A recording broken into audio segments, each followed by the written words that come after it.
The iron lung was created to replace the human diaphragm. At the foot end of the iron lung, giant tube is a big diaphragm, a mechanical one, and made out of leather. And so there's an arm attached to the motor that pushes it in and out. And so when it gets pushed in, closer into the tube, it creates positive pressure in the tube. And then when it's pulled out, it creates negative pressure inside the tube. I remember when I was in it, I could breathe in and out on my own, but I could feel like I was fighting a machine. I was fighting against it. So at some point I had to let go of how I think about breathing and let the machine breathe for me.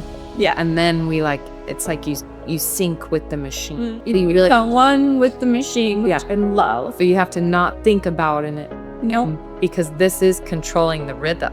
Didn't you say the rhythm is a little bit faster than what the normal pace of our breathing is? Yeah, I mean, everybody's different, of course, and certainly it's different if we're excited or running or sleeping, but I timed this iron lung anyway, and it's about, I forget if it's 15 or 16 breaths a minute, which is, I would say, unofficially, maybe an average breaths per minute for just hanging out, not being stressed or excited or sleeping, is maybe around 12 breaths per minute. 12, maybe up to 15, or 15 is kind of, I have a theory, which I'll share. Well, the science, having oxygen in your brain, in your blood, creates adrenaline, endorphins.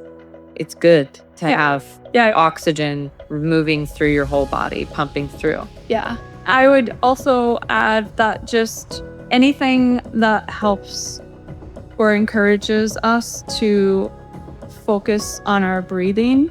Think about meditation. Often there's a tool that we use, whether it's counting our breaths or paying attention to the sensation of the air moving past our nostrils, doing the one nostril at a time thing. All of these different techniques to draw awareness to our breath and thus our body.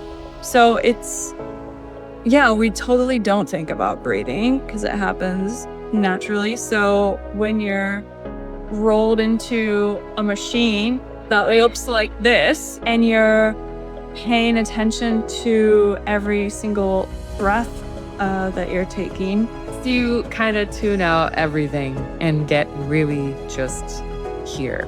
To have your head on the outside and not being able to see your body. Yeah. It is a strange disassociation. It's like you're connecting and disconnecting at the same time in a way that you've never done before. Yeah. And it is so simple as breathing, but it's so intentional. Yeah. It's like a wheezing sound that happens. It's usually, it's kind of more in the beginning. I feel like it's I don't know for sure, but I can sense just the fact that it happens. Sometimes for people, when it happens, it's in the beginning, and then the slight resistance that you still have control over your own breathing, as you give that up, then the death rattle goes away.